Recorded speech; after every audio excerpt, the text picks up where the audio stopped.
નમસ્કાર, હું રાજ. આપ જોઈ રહ્યા છો સ્પાર્ક ટુડે ન્યૂઝ. અમરેલી જિલ્લામાં પેટ્રોલ અને ડીઝલની અછત અંગે ફેલાયેલી અફવાઓ વચ્ચે જિલ્લા વહીવટી તંત્રએ મહત્વપૂર્ણ સ્પષ્ટતા કરી છે. તંત્ર મુજબ જિલ્લામાં પેટ્રોલ અને ડીઝલનો પૂરતો જથ્થો ઉપલબ્ધ છે અને નાગરિકોને અફવાઓથી દૂર રહેવા અપીલ કરવામાં આવી છે.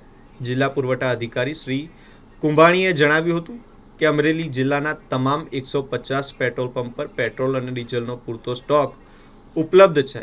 તેથી લોકો ખોટી અફવાઓમાં આવીને ગભરાય નહીં અને અફવાઓ ફેલાવાથી પણ દૂર રહે. તેમણે ચેતવણી આપી હતી કે પેટ્રોલ અને ડીઝલની સંગ્રહખોરી કરનાર સામે કાયદેસરની કડક કાર્યવાહી કરવામાં આવશે. સાથે જ જિલ્લામાં આવેલી 26 એલપીજી એજન્સીઓમાં પણ ગેસનો પુરવઠો ઉપલબ્ધ છે તેમ પણ જણાવ્યું હતું. તંત્રએ લોકોને પાઇલ્ડ નેચરલ ગેસ કનેક્શન માટે પણ આગળ આવી નોંધણી કરાવવા માટે અનુરોધ કર્યો છે. જિલ્લા વહીવટી તંત્ર અમરેલી તથા કલેક્ટર અમરેલી વતી હું જાહેર જનતાને એક નિવેદન કરવા માંગુ છું કે જિલ્લાની અંદર કુલ 150 જેટલા પેટ્રોલ પંપ આવેલા છે.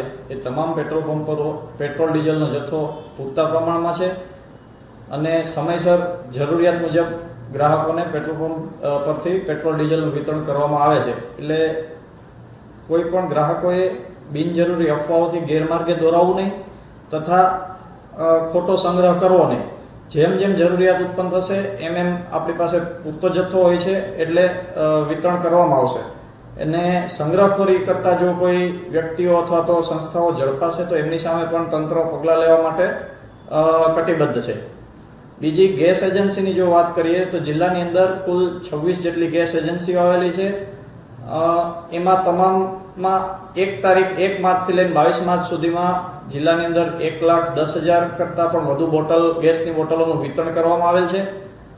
અને જે સરકારે સમય મર્યાદા નક્કી કરી છે, ગ્રામ્ય વિસ્તારની અંદર 45 દિવસ અને શહેરી વિસ્તારની અંદર 25 દિવસના સમયાંતરે લોકો નવું ગેસની બોટલનું બુકિંગ કરાવી શકશે.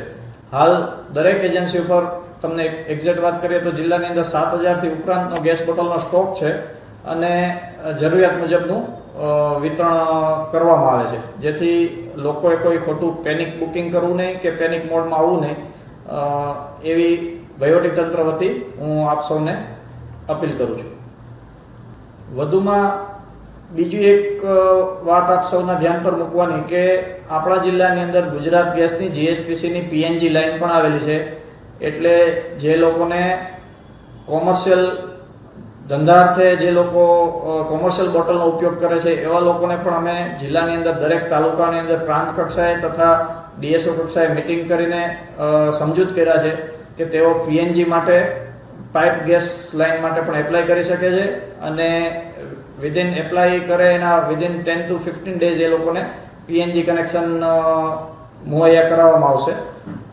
એ બાબતે સમજૂત કરવામાં આવેલ છે.